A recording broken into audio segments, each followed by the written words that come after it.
Across the Americas and around the world, once again, you're listening to the Hour of the Time. I'm your host, William Cooper, and on the other end of the phone in Phoenix, Arizona, we have from Swiss America Trading, Mr. Gene Miller, to bring us up to date on precious metals. Good evening, Gene. Good evening, Bill. How are you this evening? Well, I'm doing real good. How about yourself? How's that newborn son, Jonathan? He's growing like a weed. Wonderful. He's doing real good. In fact, he's having dinner right now. What's happening in the metal market? Well, we've had a pretty significant move all this week. I think every day it has gone up. In fact, today we had a pretty good move. It went up over $8 today. Closed at $367.50 on the gold, and silver also throughout the week was up. Today alone it was up 14 cents. It closed at $4.45. Stock market was pretty much unchanged, down about $2.80, closed at $35.93.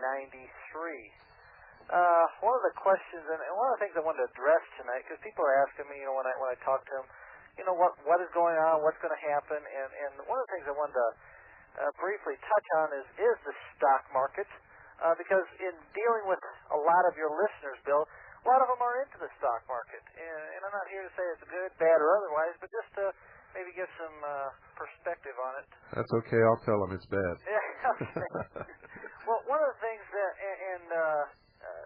Barron's, Wall Street, all of them agree that there's absolutely huge amounts of money being poured into the stock market to the tune of about $10 to $15 billion a month now.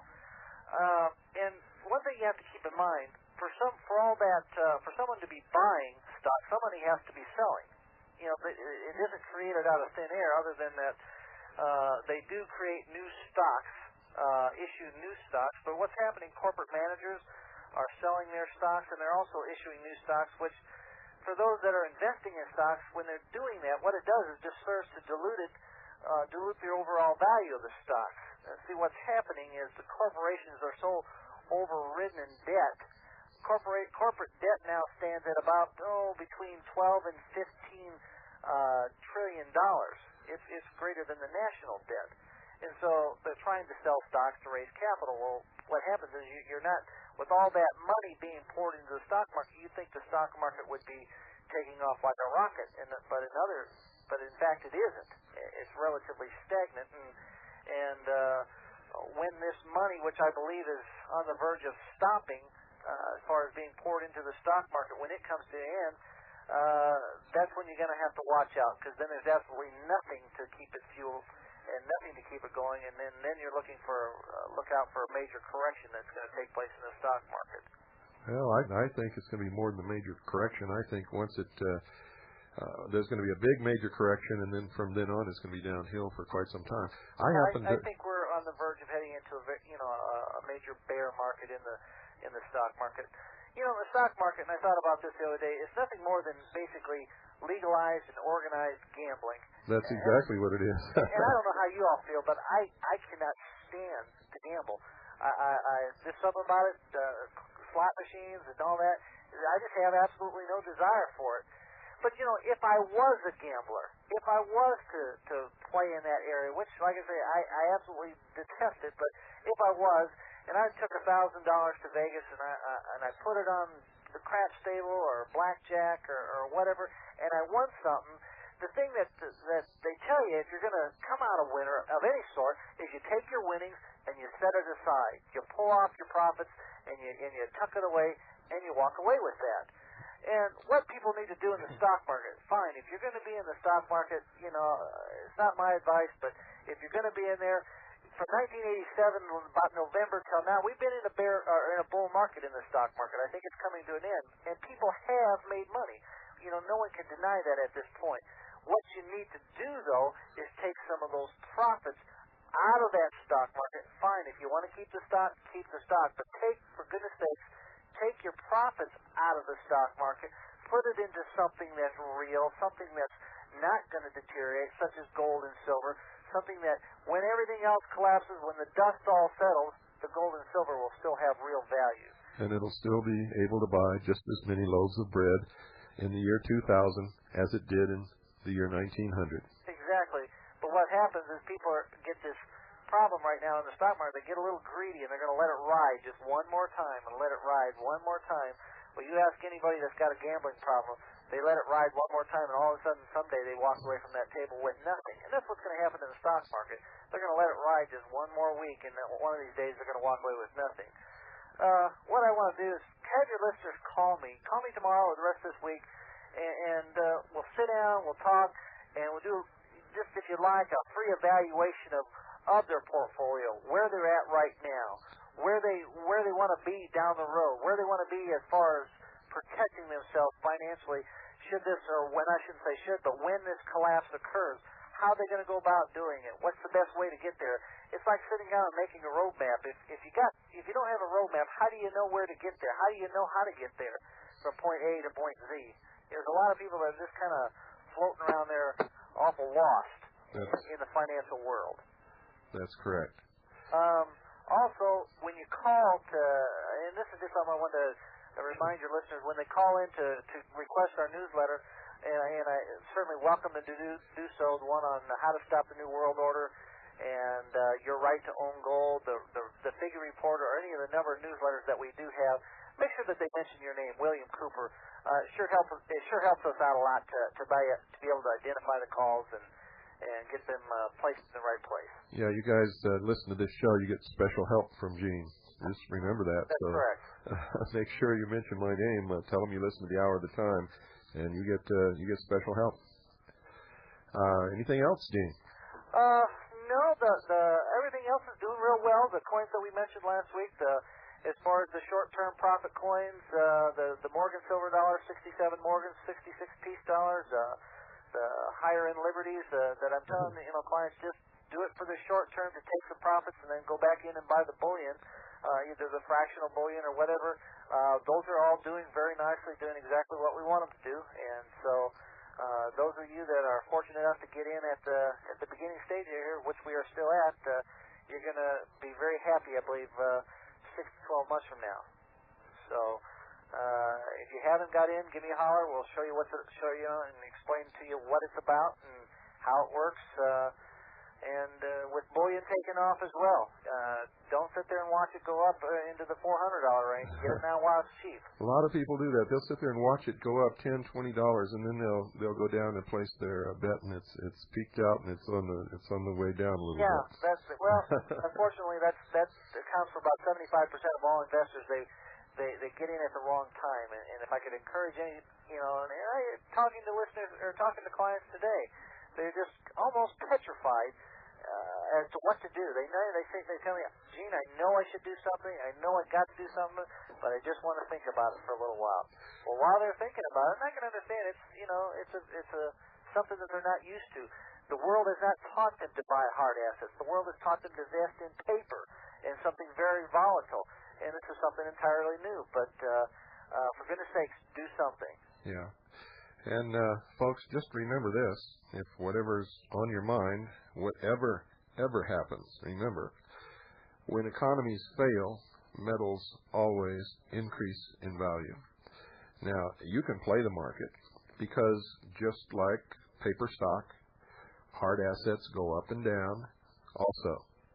A famous man once said when asked, hey, what's the market going to do? He said, it's going to fluctuate. And that I can assure you, everything fluctuates. The hard assets, the paper assets, the bonds, everything. It fluctuates. So, but understand this. When paper fails, hard assets always hold their value, increase in value. And when I say hold their value, I mean that you can still buy the same thing 100 years from now with that same ounce of gold as you can buy today as you could buy 100 years ago. That's exactly right. And it's the one true lasting standard of money. That's right. So if you're worried that the economy is going to fail, you need hard assets in your portfolio. And I would recommend that you have a lot of it, believe me. Well, that's against the show. Don't believe me. Go out and check for yourself. Check history. You'll find out that that's absolutely true. And it's not to make a killing, folks. I don't recommend it to any of you to make a killing or even to make a profit. I recommend it to you to protect your assets in what we know is coming. Exactly. Gene, I want to thank you once again for an excellent first few minutes of the hour of the time.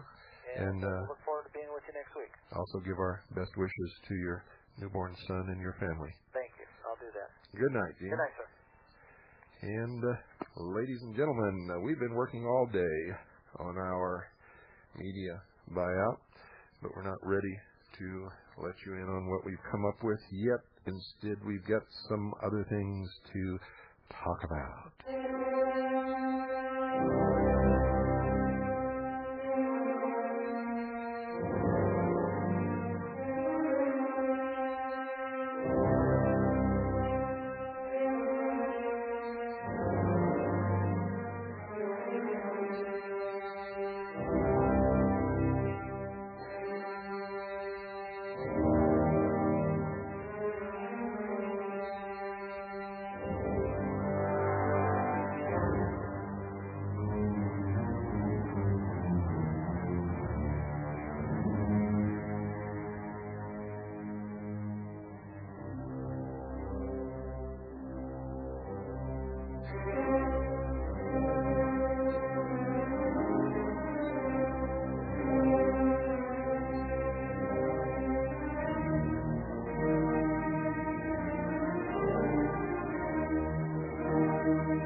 I have a letter here, ladies and gentlemen, from one of our listeners. It says, Dear Bill, thank you for your radio program and the message and information which you have the courage to broadcast.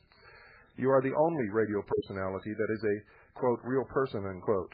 You don't hide under the mask of conservatism, populism, or some other political or religious agenda. When I listen to you on the radio, it's just like hearing the other side of a phone conversation or talking to you in person. You are straight to the point and tell it like it is. You calls them as you sees them, and you don't care who you offend. It is because of the trust I have in you that I fully back the American citizens buying a major news media corporation and yielding you the voting block.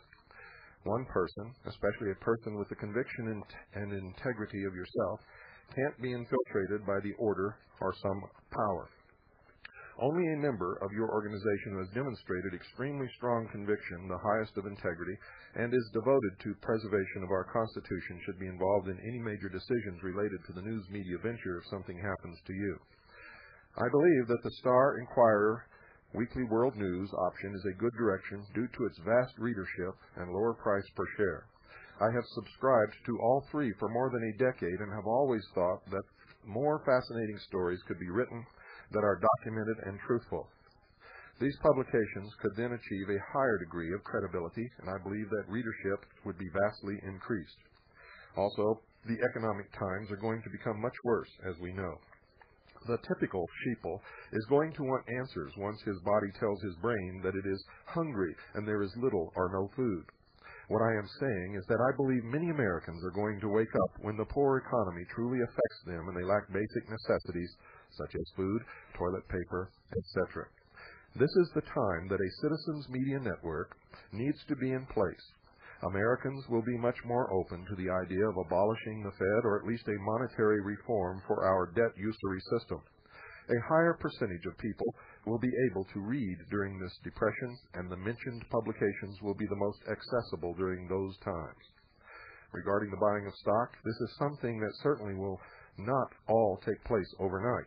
I initially would buy from 4 to 10 shares myself, but as the buying progresses, combined with campaigns for awareness of the movement, you could continually take a count. When we control a mere 10% of the corporation, or I believe, 1%, I'm sorry. No, that's not what he's saying. He says when you control a mere 0.1% of the corporation, it would be a turning point and should be announced. As more shares are bought and people see that they really can participate, the idea will gain even additional momentum. The next goal should be 1% and then 10% and so on. It took 8 months for Project 93's efforts. Remember, and I tell you, a lot of people were not reached or notified of this petition drive until after the fact, including myself. Your idea, Bill, is different than the march in Washington, D.C. for the following. Listen carefully, folks. Number 1, people do not need to take off a week or day from work. Number 2, shares can be bought in a 15-minute call over the telephone. Number 3, people have a certificate of their shares. And 4, people will truly be making a difference here, unlike simply a march which can fall upon the deaf ears of Congress and the media. We will be the media, because you represent us, or at least represent a very positive direction for awareness and change that is so needed in this country. People do not fully believe everything you say, but at the truth and other side of the story will be told, and readers will have a fair chance of forming opinions based upon fact instead of information designed to deceive. I will say it again. I am with you on this issue. One other item. We know that there are individuals who call themselves patriots or Christians, but eventually their actions and words reveal their true color, beliefs, and agendas. It is certainly no accident that the Spotlight, the news reporter, Chuck Harder, and others never have articles on Masonic connections to the world's events. Remember, in all things, you will know them by their fruits. I could write for many hours. Perhaps I can meet you someday. Keep up the good work. P.S. I'm sending for one of your info packs. Signed, Fred. Thank you, Fred. And I have to tell you, Fred, all the faxes and letters that we've received since we announced this last Thursday and talked about it on Friday have all been in favor of the Spotlight, or excuse me, I've got that on my mind because I'm holding a letter from the Spotlight, the Foundation for Economic Liberty Incorporated, in my hands, folks. But the majority of callers, faxes, and letters have been in favor of the Inquirer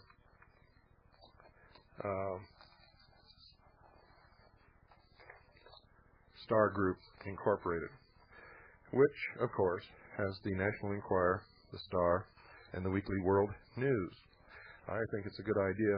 Also, I'd like to go for CNN, but our research is telling us that we better not, and I'll tell you about that later. The reason the Spotlight was on my mind, and Don, the great fan of Tom Valentine, you better go to bed, pull the covers up over your head, don't even listen to this program anymore. You are a major sheeple. Says an urgent message to all Spotlight readers from the desk of Tom Valentine, host of Radio Free America, sponsored by the Spotlight. You see, folks, I subscribe to the Spotlight. I like to know what the Nazis are doing. And not under my name, of course. They wouldn't send me this letter if they knew it was me. Dear friend, please note this is a special confidential letter being sent only to you and to other Spotlight readers. Here's what's happened. Our Spotlight radio project has reached a crisis point. Financial constraints may force us to curtail broadcasting the Spotlight's call-in talk forum, Radio Free America. As the host of Radio Free America, I am obviously concerned. This is the worst possible time for this problem to develop. According to surveys, our radio audience is at least 3 times as large as the Spotlight's weekly paid circulation, and folks, that makes it a lot smaller than mine. And our listenership is growing, he says. That's terrific news. Right now, Radio Free America is on 34 local AM and FM stations in 21 different states, not to mention our worldwide broadcast over shortwave radio. And Spotlight editor Vince Ryan's weekly Editor's Roundtable is heard on 42 AM and FM stations in 24 states. Now it goes on crying about how they don't have any money to air Radio Free America. Now, folks, I know what it costs to air a radio broadcast because I'm on satellite. I'm on WWCR, and I am on a couple of stations around the world, broadcast at no charge to the stations, and that's basically the same with just about anybody. Also, Radio Free America is sponsored by the Spotlight, Liberty Lobby, the Foundation for Economic Liberty Incorporated, and North America Trading Incorporated. So I know that this is just a way to get money out of your pockets, folks, because up until Swiss America Trading came along, folks, the only sponsors that I ever had was 2 spots for Backwoods Home magazine, which I love, and then I gave them a couple of whole shows devoted to them and didn't even charge them for it because I feel so strongly about that magazine. And, of course, the Philip Marsh's Untaxing organization. And he sponsored 4 shows per month. Well, you know that we're doing a minimum of 20 shows per month, and that's in a 30-day month. So, and sometimes we did more. So I know how much it costs to do a radio show. Now listen to this. Foundation for Economic Liberty, sending this out to all the Spotlight subscribers. America needs Radio Free America. Dear Tom, I don't want to see the Spotlight's radio programming come to an end. I'm enclosing a contribution to the Foundation for Economic Liberty to help ensure that Radio Free America remains on the air. I understand my contribution is tax deductible, and I'm enclosing, and look at this, folks, $20, $50, $100, $200, $500, or $1,000. You check the box, put the check in the envelope, and send it in. And in turn, for $100 or more, you get a free audio cassette featuring America's first speeches of Colonel Charles A. Lindbergh. Folks, let me tell you something. I don't care if you want to send your money in to this. Obvious people, those of us who know what this broadcasting costs, and my sponsor pays for our airtime and our satellite time, and I know how much it costs. Tom Valentine has sponsors also, and the stations that air his program on AM or FM get the program for free, and they insert their commercial spots in the normal breaks that you hear here on shortwave radio. So I don't care if you send your money into this obvious scam, but folks, if you send $100 to Tom Valentine, you better send $200 to this program to help us here with our research and to get what we need to get done. We're operating on a shoestring with junk equipment here, folks, and we're making it work. And we're not sending out cards asking you to send us $1,000. Like I said, if you want to do it, do it. But send us twice whatever you send him. If you don't think that's fair, turn off your radio. You don't need to be listening to this broadcast. We don't want you. We don't need you. We need good, intelligent, thinking people. Have you seen the Spotlight lately? Have you seen the coverage of Project 93 in the Spotlight? Well, folks, guess what? There wasn't any. There was a little bitty paragraph stating that it was a NAFTA rally, NAFTA in big capital letters. There were pictures on the back page of the latest Spotlight issue showing Tom Valentine with a big picture and a picture of D.V. Kidd and a picture of all the other Liberty Lobby people and then a picture of the crowd. Okay? Now get this. It has a little bitty blurb there. Talks about the NAFTA in big capital letters, bold print, and in little bitty regular print, Project 93. Doesn't talk about anything about abolishing the Fed or the Internal Revenue Service, and at the end, it says that, part of the rally was to audit the Fed. Well, all of us who participated in Project 93 and who went there, we know what it was about. And we know that Spotlight once again not only didn't cover it correctly, but has lied to its readers. It was not about NAFTA. It was about abolishing the Federal Reserve and the criminal IRS. Folks, when are you going to wake up? When? And as this writer asked, why is it that the Spotlight never, ever prints a story on the occult involvement of the secret societies in the coming New World Order. I'll tell you why. Because they are them. And as 4 of our CAGI members found out on the steps of the Capitol, if you know how to do it, you get the grip of the Master Mason from Tom Valentine. So, sheeple, either wake up or go lock yourselves in the closet, because the boogeyman is coming. Phone lines are open, 602-333-2174. 602-333-2174. I want to talk again tonight about our investment. I want to make sure before we make a decision. So give us a call. Tell us what's on your mind. And if you want to talk about something else, that's okay too. Tomorrow night, we're going to talk about the secret kingdom. And that's going to really, really grab you by the seat of the pants. 602-333-2174 is the number. Phone lines are open. Good evening. You're on the air. Oh, my goodness. Turn your radio. Okay. Yeah, I just did. All right. Okay. I didn't expect to get on this fast. I'm a relatively new listener, and I've never heard of bow grips, I'll have to be honest, until I heard you talking about it. Uh-huh. But I subscribe to the New American. Mm-hmm. I was wondering if you have, and if you don't, I'll send it to you, December 14th, 1992. It was an article about Randy Weaver, and they have a picture of bow grips giving the Nazi salute. That's right. You have that? No, I don't have it, but I would like to have it. Okay, and then there's a rebuttal in the following issue by him, and there's a tape that's available, an audio tape, that I'll be happy to order if you want me to have it sent directly to you from the Yes, please. Burt Society. Please, and we'd be happy to reimburse you. Oh, that's all right. It's just a little audio tape with his own words. Uh-huh. Okay, great. Well, I just thought this would be the easiest way to find out if you have this, Yes. and I will go ahead and mail photocopies of these 2 articles to you, and then I'll order that tape for you tomorrow. Fantastic. Okay. Really appreciate that. Thank you. And we're all for buying the stock. Wonderful. Just tell us when. I really think this is going to catch like wildfire across America. I do too. Thank you very much. Speak with someone else here in my town, and we're excited about it. Wonderful. Okay, thank you. Good night. Bye. Phone's open, 602-333-2174. That's right, he did. He was surrounded by little Nazi skinheads, and everywhere he went, they were. And he really thought a great deal about those little criminals. And he did give the Nazi salute. We had CAGI members on scene at the Weaver incident, also on scene in Waco.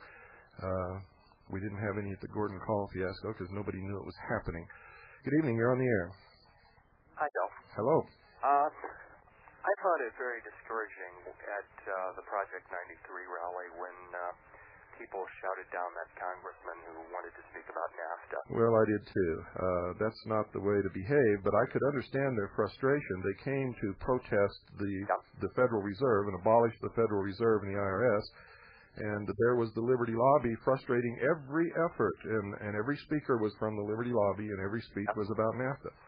Well, I realize this set is very important, but I think it was obvious to me and should have been to everyone that we weren't going to get that abolished with 1,000 people.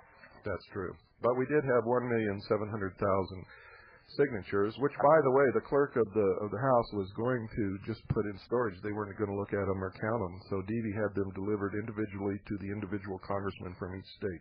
Yeah. Well, it just seemed to me, and it still seems to me that, if there's anything worse than patriots, it's communists. Each other down. You're finding that out too, isn't it? Isn't it strange? Most of the really good people that I met there and talked to were people who listened to this program and went. They don't belong to patriot groups. So when you get into these patriot groups, you get into racist organizations. You get all kinds of control by the enemy. And, I never considered myself a patriot. I'm just into self-defense, basically. Well, it depends on what you mean by patriot. If you mean nationalism, I don't agree with that. I mean, the Nazis were nationalists. They believed in their country, right or wrong. You see those in bumper stickers here in this country. I don't believe in my country, right and wrong. Right. I believe in an ideal. But I don't believe in internationalism either. Well, I believe in an ideal, and the ideal is right now the best ideal I've ever seen is outlined in the Constitution, the Bill of Rights. and the foundation that this country was built upon, which gives people individual freedom. And it says that the rights of the individual are more important than any other rights, and that is what ensures the welfare of the group. Yeah. This international group that wants to bring in the New World Order says that the rights of the group are more important than the rights of the individual. Or let me put another. They say the welfare of the group is more important than the rights of the individual. Therefore, the individual has no rights. Yeah, that's what they say. I'm not sure they believe it. Well, I guarantee you, none of them have ever believed it when they've had to live under it. Notice that they didn't go to Russia when it was communist. Notice that none of them have left this country to go to Cuba. Notice that they haven't gone anywhere where it's really practiced. They stay here and try to destroy what's good about this country so that they can have it here. And once they have it, I can guarantee you, they'll be the first ones to cry because they're perpetual children. They're crybabies. They don't like anything. They don't believe in anything. So that's why they want Big Daddy State to protect them. Yeah, I guess so. Well, I also think, it's a matter like the 1984 thing. How do you demonstrate your power by making people suffer? I do think sadism is part of it. Well, I think it has a lot to do with I'm not even going to get in.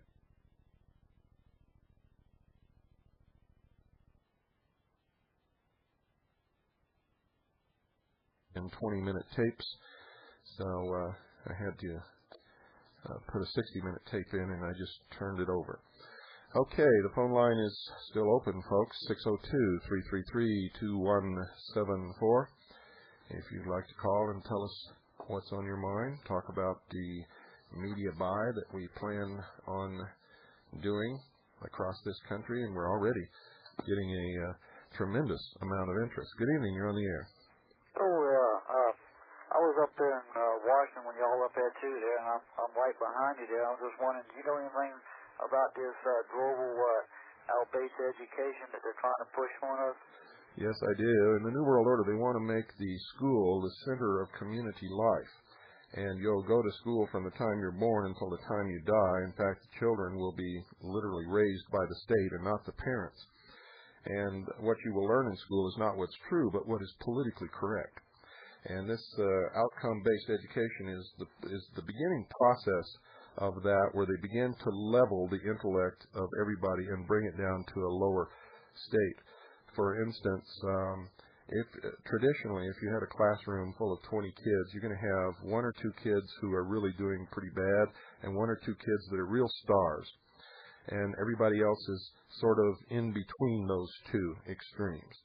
Well, in outcome-based education, what you have is if the one who's really excelling, the genius, gets an A, and the one who would traditionally have failed the class they consider that this child is doing the best that child can do, that child can get an A also. Okay, thank you very much here. And how can we start, CAGI groups in this area down here in Virginia? Well, let me explain to you what CAGI is. A lot of people have a misconception. CAGI is not a political organization. It is not a religious organization. We accept members from all viewpoints, all religions, all political parties. We even take socialists in CAGI. The reason being is CAGI is an intelligence-gathering organization, period. That's all that CAGI does. Well, how do you be part of that? You can write to us and ask for an information pack. We'll send it to you, and it'll explain to you everything about CAGI and all of the tapes and everything that we have to offer also. All right, thank you very much, and keep up the good work. You're welcome. Thank you for calling. Yeah, remember, folks, our position here is that I'm trying to tell you people you don't need a knight in shining armor and a white horse to come and rescue you. And I'm not going to fulfill that function. I'm never going to start another patriot group or another group that's going to tell you what to do or tell you which way to go. I give you information. I tell you what I think, and I tell you not to listen to me or believe me or anybody else or anything that you read unless you research it and determine that it's true in your own investigations, in your own research. And that's the way it is. You see, I don't think you need leaders. I don't think you need organizations. I think this media buy that we're going to conduct is going to be the greatest thing that ever happened. to the people in this country, and they're going to do it on their own, and they're going to own their own stock. All we're going to do is vote it for them and change the direction of the company. And if the people who own the stock don't like the way we're changing the direction of the company, they'll just simply take their proxies away from us and give it to somebody else. But I hope they've got the sense to give it to somebody else and not divide up their stock and give some of the proxies here and some over there and some over there. Because to tell you the truth, if they do that, then they'll never accomplish anything. Good evening. You're on the air. Yes, Bill. Several weeks ago, I sent to you a snapshot of my copies of the or facsimiles of the Constitution and Bill of Rights. Did you receive those? Yes, I did. I got whole bunches of constitutions and places to get them, and we're going to be recommending to all of you people where you can write for a free copy of the Constitution. We may even be printing some up ourselves to give out to people when they write the info pack. We're not doing that yet because we don't know what the cost would be, and we operate on a shoestring around here. Well, the reason I was calling is because I have not been able to get a reply from the government printing office asking them for a price list or for ordering information for that. And that is a facsimile copy, which you indicated would be rather valuable from the standpoint of establishing legally what the document meant from the standpoint of capitalization and such. That's correct.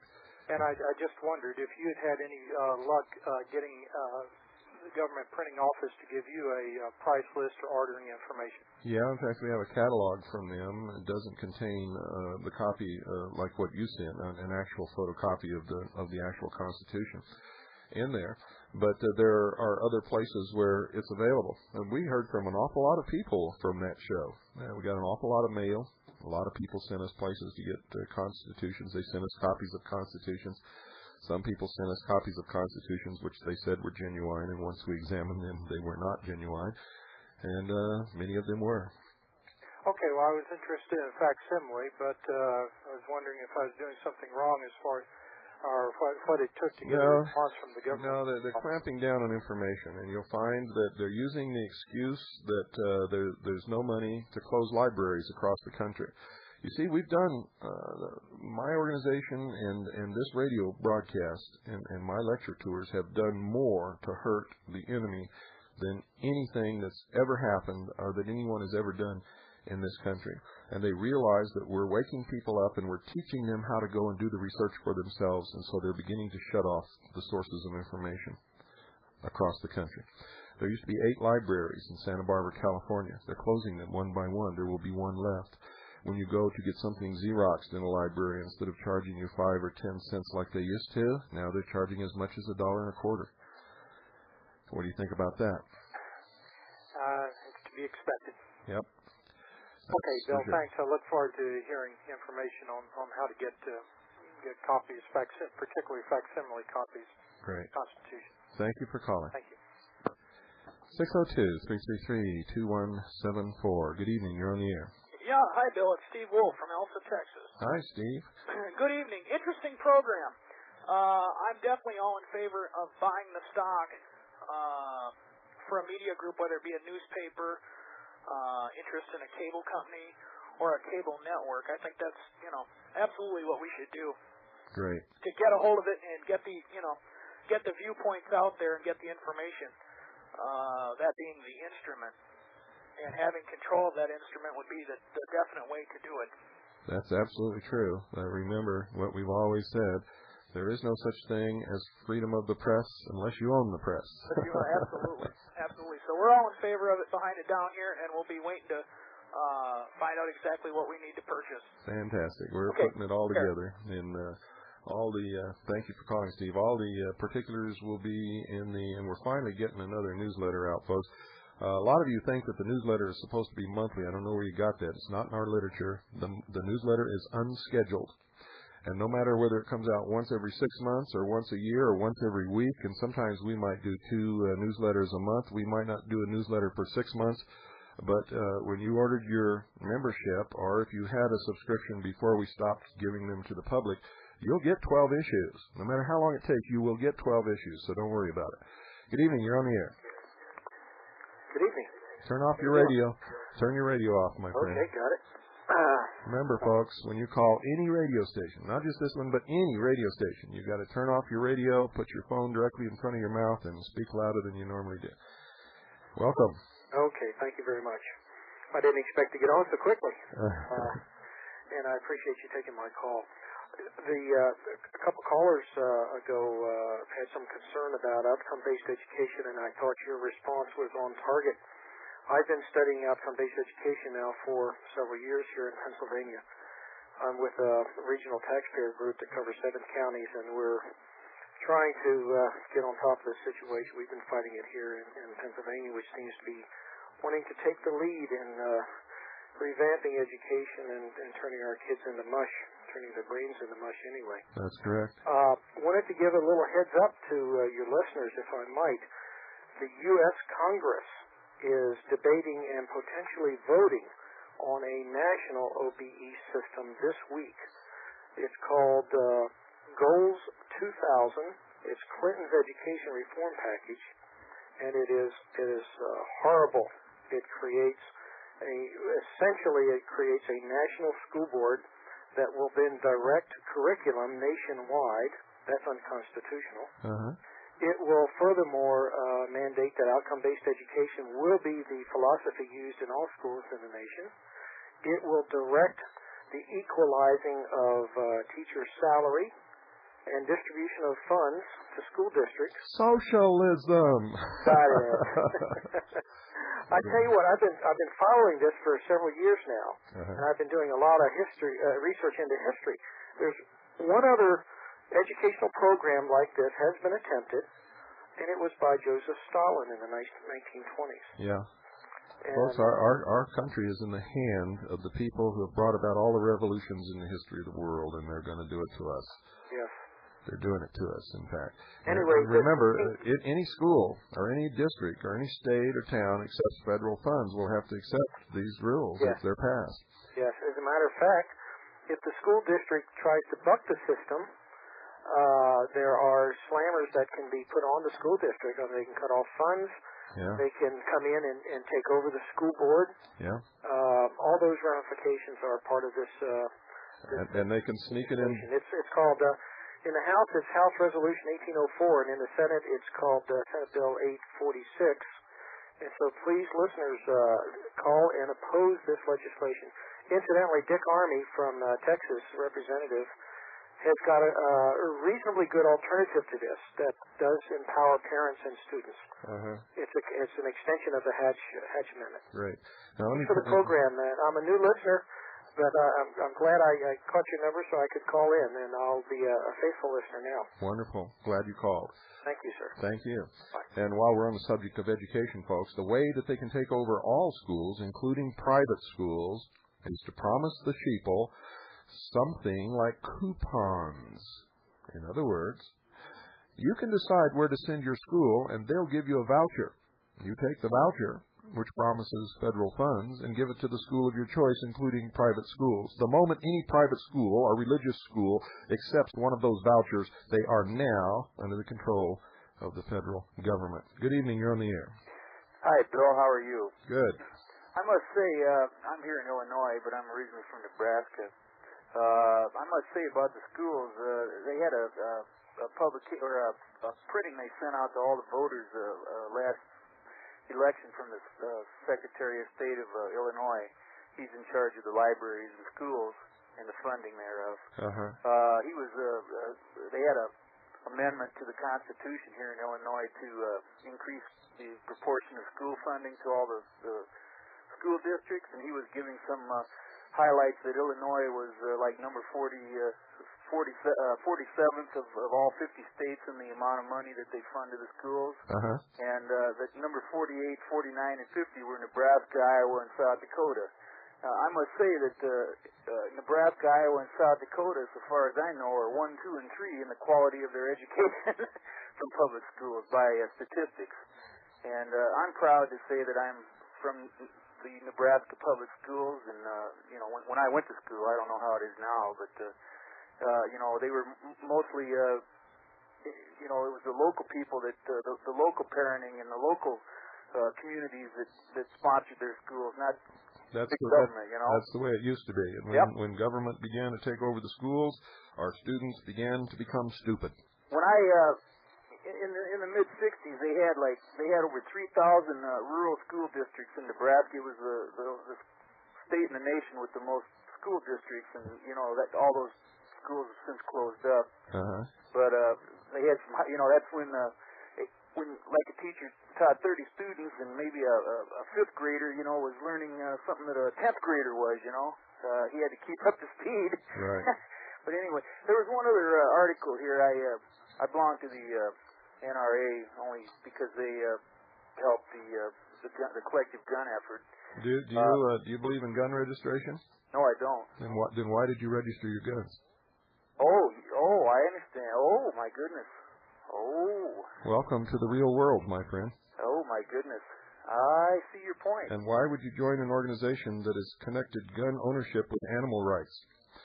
The way they get new members is they send out these little letters that says, protect your right to hunt. Join the NRA. As soon as animal rights are established, you won't have a right to hunt. Therefore, you will not have a right to own a weapon. I see. Well, Bill, I see your point, but I'm not picking on you, trying to embarrass you. I just like to drive home a point when I have a chance. As a matter of information in there, they had an article, and they're probably years behind, which you already have, but they had an article in there relating to the philosophy called, which you had a few callers back about the importance of the unit as opposed to the individual. They had an article in this month's magazine from them about communitarianism and about a guy by the name of Ed Zioni. I would be glad to send you a copy of that article just as a matter of information. Wonderful. They were they had a small bibliography, and they were relating to how Hillary and Hillary were using this philosophy in their approach to government. And they had a couple of scholarly works based on this creep. Etzioni or whatever his name was. Yeah. But I had one other question relating to your trip back east there with the trucks.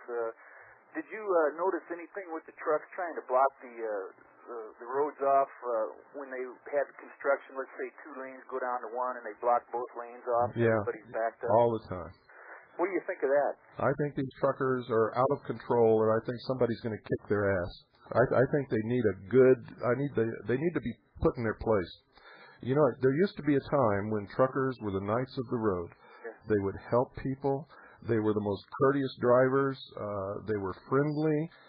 Now, I'll tell you, if you get on a major highway today, you're putting your life in danger, and most of the danger comes from the trucks. Hey, These so guys, I got a way you can raise Cain with them if you want. Oh, I'm going to raise Cain. We're investigating every possibility. If you got a way, you give it to us, because we're going to sick the world on them. You know those microwave generators at the grocery store that pick up your body and open the door up for you? Yeah. Those things generate a heck of a signal on a radar detector. And I got one of those in my car. I plug it into my cigarette lighter and got a switch on it. And every time I come up to a yin-yang truck driver, I turn that thing on, and he thinks I'm a cop. Oh, these That's guys. the radar detector off. These guys drive at 85 miles an hour, and they come up to within an inch of your back bumper. I hear you. You know, you got little children in the car, and you're trying to drive safely, and these guys are going crazy. Yep. And how else do you can't afford to fly? Yeah, that's true. Who'd want to anyway? Well, listen, thank you. You're welcome. And listen. I got one more thing to say about your stock. You ever thought about buying a shortwave station? Some of these shortwave stations fall like flies, and usually the religious groups buy them up. Have you ever thought about that? I don't have enough money, and I don't want to start a corporation. I'm a messenger, and I've got a message to deliver to the world, and that's what I'm trying to do. Well, a cable TV setup would be the cheapest way to get in, I think, with your widest dissemination. Thank you. You're welcome. Goodbye. Thank you for calling. 602-333-2174. Let me give you the address to write to, folks, if you'd like an information packet or if you'd like to purchase my book, Behold a Pale Horse, which is 500 pages of the most suppressed, most well-documented information ever published in the history of the world. And I back that up 100%, folks. Write this down. William Cooper, Post Office Box 1420. That's P.O. Box 1420. Show Low, spelled SHOWLOW, Arizona, 85901. One more time, P.O. Box 1420. Sholo, and it's spelled just exactly like it sounds. Arizona, 85901. Our fax number, anytime we're not on the air, our fax number is the same as the call-in number, 602-333-2174. That's our fax number, 602-333-2174. The number for the research center in the studios during the normal business hours during the day is 602-333-5174. 602-333-5174. When we're on the air, both of those numbers are inoperative. You will not be able to call in on 5174, and the 2174 is our call-in line.